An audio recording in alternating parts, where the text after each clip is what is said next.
کھانا ختم ہونے سے پہلے ہی محترمہ فاطمہ جناح اوپر چلی گئیں۔ قائد اعظم انہیں دیکھ کر مسکرائے اور فرمایا، فتی، تمہیں ہمت سے کام لینا چاہیے۔ ملاقات کے اس واقعے کے 2-2.5 ہفتے بعد 14 اگست کو پاکستان کی آزادی کی پہلی سالگرہ آئی۔ اپنی کمزور صحت کے باوجود قائد اعظم نے یوم پاکستان پر ولولہ انگیز پیغام جاری کیا۔ مس جناح نے اپنے مسودہ مائی برادر میں لکھا ہے، یوم پاکستان کی تقریب کے چند روز بعد وزیر خزانہ مسٹر غلام محمد قائد اعظم سے ملنے کوئٹہ آئے۔ لنچ کے وقت جب مس فاطمہ جناح ان کے ساتھ اکیلی تھیں تو مسٹر غلام محمد نے کہا، مس جناح، میں آپ کو ایک بات بتانا چاہتا ہوں۔ یوم پاکستان پر قائد اعظم نے قوم کے نام جو پیغام دیا تھا اسے خاطر خواہ اہمیت اور تشہیر نہیں دی گئی۔ اس کے برعکس وزیر اعظم کے پیغام کے پوسٹرز چھاپ کر دیواروں پر چسپاں کیا گیا ہے، بلکہ ہوائی جہازوں کے ذریعے بڑے بڑے شہروں پر پھینکا گیا ہے۔ فاطمہ جناح نے یہ بات خاموشی سے سن لی، کیونکہ اس وقت انہیں اپنے بھائی کی صحت کی فکر تھی، پبلسٹی کی نہیں۔ مسٹر غلام محمد کی اس حرکت میں کھلم کھلا شر اور سازش کی آمیزش تھی۔ قائد اعظم بستر علالت پر تھے، فاطمہ جناح ان کی تیمارداری میں پریشان تھیں۔ ایسے حالات میں لگائی بجھائی کرنا ایک مذموم حرکت تھی۔ اگر مسٹر غلام محمد کو واقعی کوئی شکایت تھی تو ان کا فرض تھا اس بات کو کابینہ میں اٹھاتے۔ اس کے باوجود ان کا گلہ قائم رہتا تو ان کو چاہیے تھا مستعفی ہو جاتے۔ یہ واقعہ ایک طرف تو مسٹر غلام محمد کے ذاتی رجحان کی غمازی کرتا ہے، جنہوں نے آگے چل کر ملک کے کاروبار میں کئی گل کھلانے تھے۔ دوسری طرف اس سے یہ عیاں ہوتا ہے کہ پاکستان کی زندگی کے پہلے سال ہی سے مرکزی کابینہ میں ایسے عناصر نے سر اٹھا لیا تھا جو وزیر اعظم کے خلاف ریشہ دوانیوں میں مصروف عمل تھے۔ قائد اعظم کی وفات کے بعد محترمہ فاطمہ جناح اور حکومت کے درمیان سرد مہری کا غبار چھایا رہا۔ قائد اعظم کی 2 برسیاں آئیں اور گزر گئیں۔ دونوں بار مس جناح نے قوم سے خطاب کرنے سے انکار کر دیا۔ ان کی شرط تھی کہ براڈ کاسٹ ہونے سے پہلے وہ تقریر کا متن کسی کو نہیں دکھائیں گی۔ حکومت یہ شرط ماننے پر آمادہ نہ تھی۔ غالباً اسے خوف تھا مس جناح حکومت پر تنقید کریں گی۔ خدا خدا کر کے تیسری برسی پر قرار پایا کہ محترمہ فاطمہ جناح اپنی تقریر سینسر کروائے بغیر براڈ کاسٹ کر سکتی ہیں۔ تقریر ریڈیو سے براہ راست نشر ہو رہی تھی، اچانک ٹرانسمیشن بند ہو گئی۔ چند لمحے بند رہنے کے بعد خود بخود جاری ہو گئی۔ بعد میں معلوم ہوا ان کی تقریر کے کچھ فقروں میں حکومت پر تنقید تھی۔ وہ ان فقروں کو مائک پر پڑھتی گئیں، لیکن ٹرانسمیشن بند ہونے کی وجہ سے فقرے براڈ کاسٹ نہ ہو سکے۔ اس بات پر بڑا شور شرابہ ہوا۔ اگرچہ ریڈیو پاکستان کا موقف یہ تھا کہ اچانک بجلی فیل ہونے کی وجہ سے ٹرانسمیشن میں رکاوٹ ہوئی، لیکن کوئی اس بات پر یقین کرنے کو تیار نہ تھا۔ سب کا یہی خیال تھا کہ ان کی تقریر میں ضرور کوئی ایسی بات تھی جسے حذف کرنے کے لیے یہ ڈھونگ رچایا گیا ہے۔ اس واقعے نے حکومت کے اعتماد کو جتنی ٹھیس پہنچائی، اتنا نقصان مس فاطمہ جناح کے چند تنقیدی جملوں سے نہیں پہنچ سکتا تھا۔ جن دنوں یہ قضیہ عروج پر تھا، وزیر داخلہ و اطلاعات کے کمرے میں میٹنگ ہو رہی تھی کہ اس قصے کے متعلق پبلک میں جو چیمکوئیاں ہو رہی ہیں ان پر کس طرح قابو پایا جائے۔ مسٹر جی احمد نے تجویز پیش کی کہ کسی نامور شخصیت سے انکوائری کرا کر ثابت کر دیا جائے کہ مس جناح کی تقریر کے دوران بجلی حقیقتاً فیل ہوئی تھی۔ انکوائری کے بعد زبان خلق بند ہو جائے گی۔ وزیر اطلاعات خواجہ شہاب الدین کو اصرار تھا کہ انکوائری غیر جانبدار ہونی چاہیے، اور اگر یہ ثابت ہو کہ بجلی فیل نہیں ہوئی تھی تو اس کا برملا اعتراف ضروری ہے تاکہ پبلک کے ذہن میں مزید بدگمانیاں پیدا نہ ہوں۔ ایسا معلوم ہوتا تھا وزیر اطلاعات خواجہ شہاب الدین صاحب یہی سمجھتے تھے کہ بجلی دراصل فیل نہیں ہوئی تھی، اور اب اس بات کو کھلم کھلا منظر عام پر لانے کے لیے بتاب تھے۔ لیاقت علی خان کی حکومت کے لیے اس قسم کی پریشانیاں اور مشکلات وہ کیوں پیدا کرنا چاہتے تھے؟ شاید اس کی وجہ یہ ہو کہ ان دنوں یہ خبر گرم تھی کہ وزیر اعظم انہیں مرکزی کابینہ سے سبکدوش کر کے مشرقی بنگال بھیجنا چاہتے ہیں۔ ان دنوں مرکزی کابینہ سے علیحدگی کی تلوار خواجہ صاحب کے علاوہ اور بھی کئی سروں پر لٹک رہی تھی۔ وزیر خزانہ ملک غلام محمد پر فالج کا حملہ ہو چکا تھا۔ خرابی صحت کی بنا پر کابینہ سے ان کی رخصتی متوقع تھی۔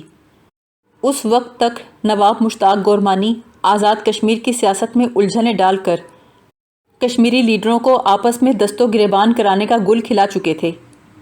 اب وزارت امور کشمیر میں کشمیر غائب ہو چکا تھا، فقط امور ہی امور باقی رہ گئے تھے۔ افواہ گرم تھی کہ عنقریب گورمانی صاحب بھی کابینہ سے چھٹی کرنے والے ہیں۔ یہ حضرات کابینہ سے نکالے جانے کے خوف میں مبتلا تھے، لیکن ایک حضرت ایسے تھے جو کابینہ میں شامل کیے جانے پر برہم و آزردہ تھے۔ یہ عبدالقیوم خان تھے۔ صوبہ سرحد کے وزیر اعلیٰ کے طور پر وہ فرنٹیئر کے مرد آہن کہلاتے تھے۔ جب انہیں مرکزی کابینہ میں ڈالا گیا تو وہ اپنی سیاسی اساس سے دور ہو گئے۔ یوں بھی ایک طاقتور صوبائی وزیر اعلیٰ کا ٹھاٹ باٹ کچھ اور ہوتا ہے، اس کے مقابلے میں مرکز کی وزارت الگ چیز ہوتی ہے، اس لیے وہ اپنی ترقی پر چنداں خوش نہیں تھے۔ اس قسم کی افواہوں اور قیاس آرائیوں کا بازار گرم تھا کہ 16 اکتوبر 1951 کی شام 4:36 پر راولپنڈی کے جلسہ عام میں گولی چل گئی اور لیاقت علی خان شہید کر دیے گئے۔ جلسہ گاہ میں راولپنڈی کے سپرنٹینڈنٹ پولیس نجف خان نے اپنے سپاہیوں کو حکم دیا کہ گولی چلانے والے قاتل کو فوراً مار ڈالو۔ سید اکبر گولی کا نشانہ بن کر وہیں ڈھیر ہو گیا، اس کے ساتھ ہی وہ راز بھی دفن ہو گیا کہ وہ راولپنڈی کیوں آیا، ہر طرح کی سیکیورٹی کے باوجود جلسے کی اگلی صفوں تک رسائی کیسے حاصل کی، اس نے کس غیبی طاقت کے کہنے پر یا روحانی یا شیطانی اشارے پر یا کس انسان کے اشارے پر گولی چلائی۔ اسے زندہ گرفتار کرنے کی بجائے پولیس نے اسے جلسہ گاہ میں ہی کیوں مار ڈالا؟ اس بے ضابطہ کارروائی کے بعد سپرنٹینڈنٹ پولیس کے خلاف کیا کارروائی ہوئی؟ اسے ڈی آئی جی کے عہدے پر ترقی کس کارگزاری کے صلے میں ملی؟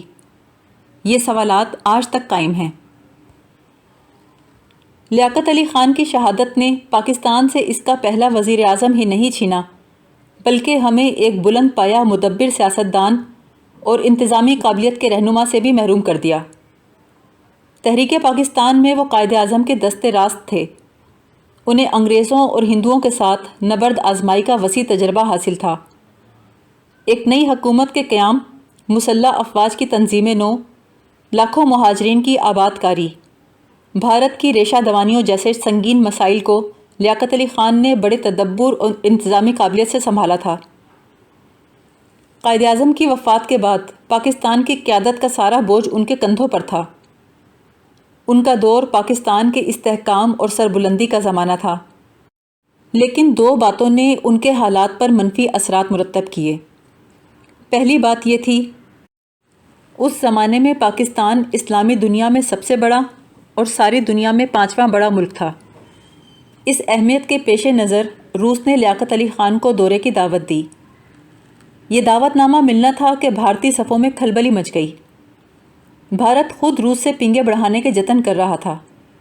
انہوں نے روسیوں کے کان بھرنا شروع کر دیے کہ پاکستان روس کا دعوت نامہ قبول نہیں کرے گا، بلکہ اسے اچھال کر امریکہ کی نظروں میں اپنی قدر و قیمت بڑھانے کی کوشش کرے گا۔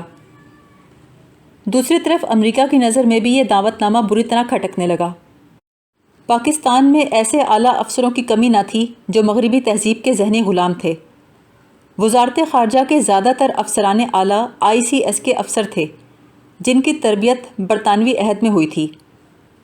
اس سروس کی روایات کے مطابق وہ برطانیہ اور امریکہ کے حریفوں کے حریف تھے۔ انہیں بین الاقوامی امور کا کوئی تجربہ نہیں تھا، محض لکیر کے فقیر تھے۔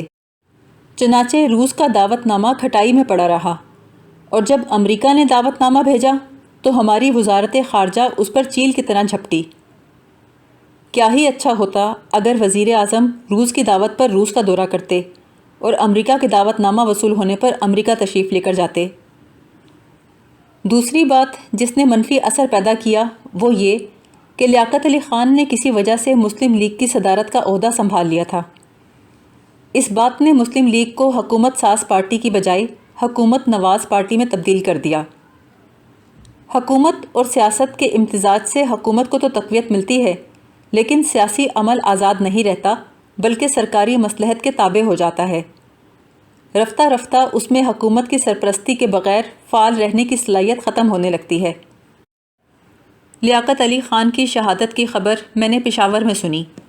میں قبائلی علاقوں سوات، دیر، چترال اور کافرستان کا طویل دورہ ختم کر کے نون میم راشد کے پاس ٹھہرا ہوا تھا، جو ان دنوں پشاور ریڈیو اسٹیشن کے ڈائریکٹر تھے۔ اس المناک خبر کے نشر ہوتے ہی ریڈیو اسٹیشن پر لوگوں کا جمگٹا لگ گیا۔ کچھ لوگ ان کے گھر بھی آ گئے اور صبح تک بیٹھے باتیں کرتے رہے۔ آدھی رات کے قریب ایک صاحب نے ٹیلی فون پر کراچی کی سوگواری کا حال بیان کیا اور بتایا کہ شہر کی ایک مشہور فیشنیبل شاپ امیر بیگمات کے فیشنیبل ماتمی ملبوسات تیار کرنے کے لیے صبح تک کھلی رکھنے کا بندوبست کر دیا گیا ہے۔ قائد ملت کی شہادت کے ساتھ ہی یہ سوال ابھرا کہ نیا وزیر اعظم کون ہوگا۔ ایک خبر یہ تھی شاید یہ قرعہ سردار عبدالرب نشتر کے نام نکلے، لیکن ابھی پاکستان کی قسمت میں آزمائش لکھی تھی، اس لیے حکمرانی کا مال غنیمت لوٹنے والوں نے وزیر اعظم کا عہدہ خواجہ ناظم الدین کو سونپا اور گورنر جنرل کی کرسی پر ملک غلام محمد براجمان ہوئے۔ چودھری محمد علی وزیر خزانہ بنے اور وزارت داخلہ اور اطلاعات کا چارج مشتاق احمد گورمانی نے سنبھالا۔ گورمانی صاحب کے آنے کے 1.5 مہینے بعد مجھے حکم ملا کہ میری خدمات پنجاب کی صوبائی حکومت کے سپرد کر دی گئی ہیں۔ پنجاب حکومت نے مجھے ضلع جھنگ کا ڈپٹی کمشنر مقرر کر دیا۔